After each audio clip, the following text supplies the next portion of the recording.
Hey people on the YouTubes, what's up? Just got done with my workout tonight. Just quick 20 minutes, 1 minute on, 1 minute off, bike intervals. Nice way to kind of decompress from the entire day and just get sweating.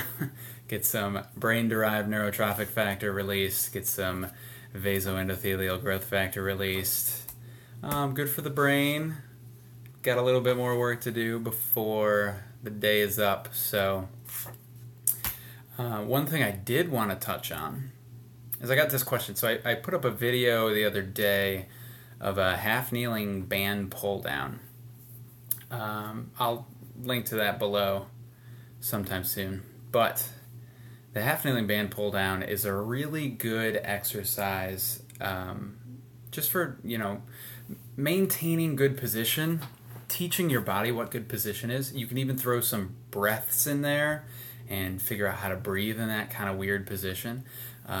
Half kneeling, having one leg up and one leg down, or one knee up and one knee down, is really good for translating what you're doing into the gym into your daily routines. So having one leg up and one leg down is good to emulate walking, or gait, as we might say.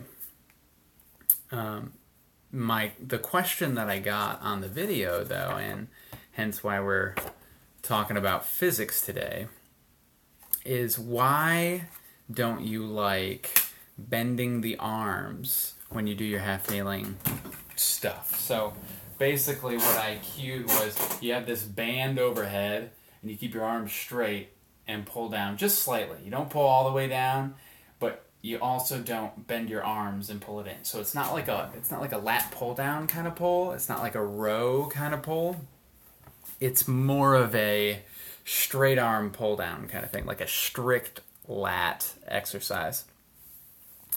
And the question was, why are you doing that? Why don't you want to pull all the way down? Well, the idea behind that is physics-based. So I can keep your arms longer to increase the amount of stress that I put on your shoulder extensors, or really specifically your lats and your long head of triceps, brachii. It's nice because I don't need a whole lot of band tension. All I need you to focus on is keeping your arms really, really straight and pretty long. I don't need you to overreach or anything for this one as you pull down, but let's talk about physics, eh? Let me get a card for you. So the basic mechanics of how any joint moves is it moves around an axis.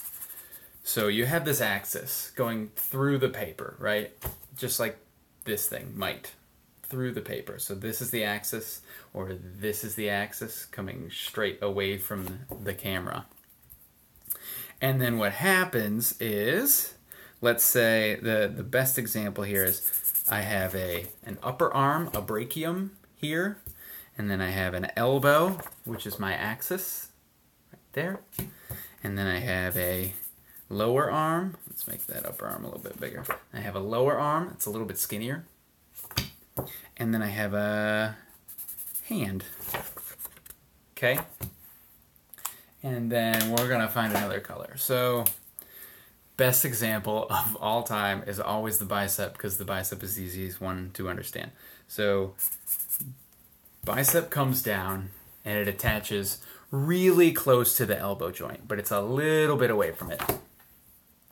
And then so muscle contractions, right? You can shorten, or you can lengthen, or you can stay the same length. You could be concentrically contracting, or eccentrically contracting, or isometrically contracting. Either way, you're producing some amount of force.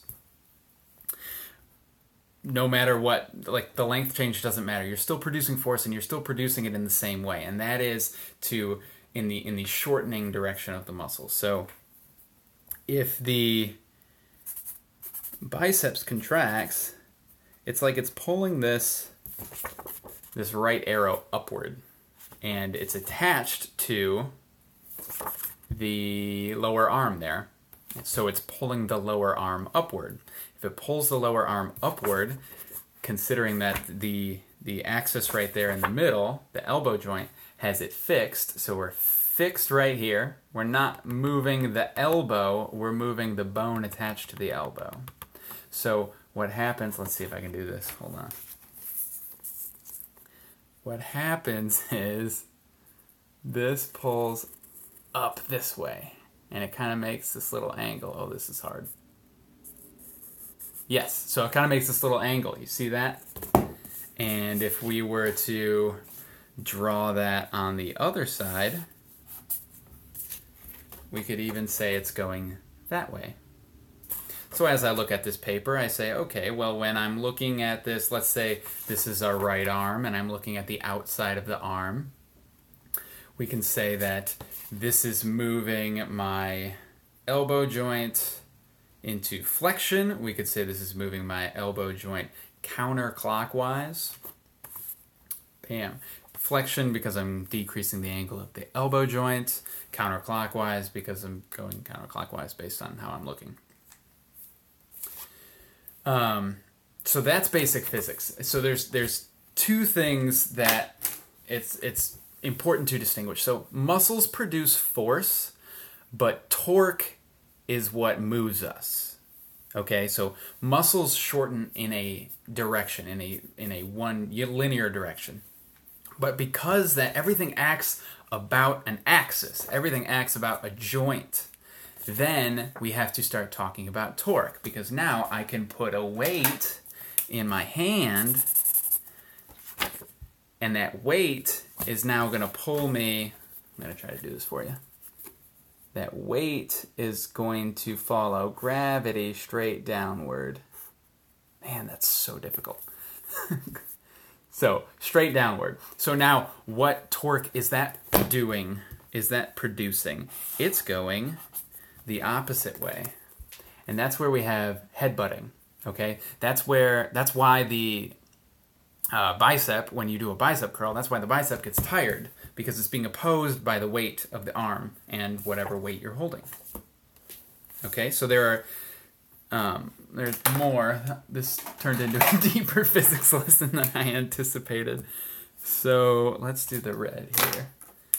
So if we look at how far away the muscle is from the joint, it's not very far. It's about that long, that little line here, right here. Put little lines there. Okay? But if we look at how far away the weight is from the joint, my not straight line or not level line, it's much further away, right? So a mass of 5 kilos in your hand would dominate 5 kilos of force coming up from the, 5 kilos of weight times gravity would dominate the force, the equivalent force from the muscle.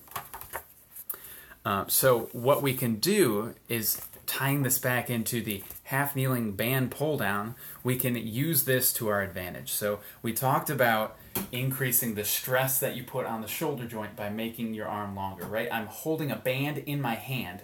My hand gets really far away from me, and then I can pull down. Whereas if I pull down here, not a lot of stress on the shoulder extension, on the lat, okay? But now, I'm going to make you think outside the box a little bit, because this is actually the reason that I'm doing it.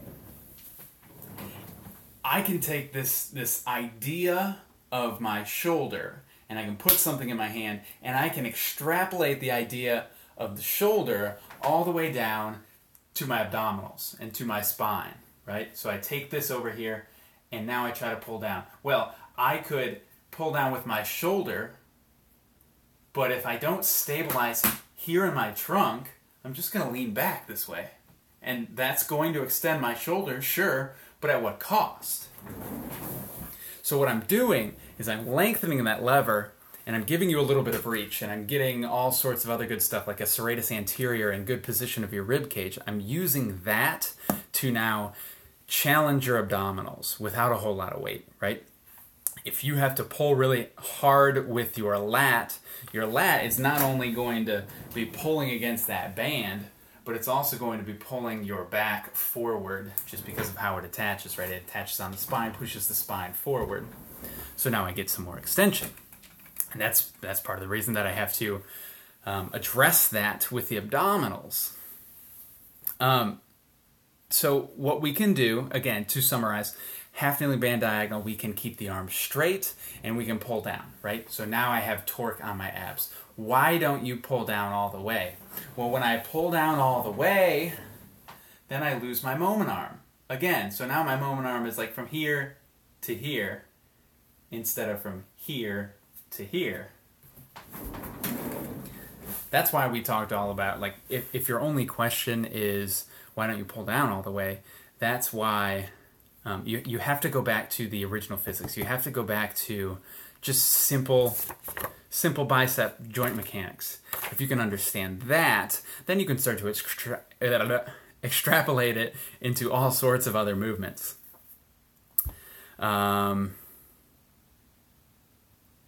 Just to summarize real quick, so picture this. If I pull down all the way, and I pull down all the way to the side of my body, now the band is basically right in line with my shoulder joint and my intervertebral joints, and so I lose the torque there. If I do that, then I'm no longer challenging the abdominals. And the secret of the half kneeling band diagonal is, I don't care about what you're doing, I just want your abdominals to turn on to help you get in a better position while you take your breaths. Boom. Hope that helped. See ya. Any questions? Leave them below. And subscribe.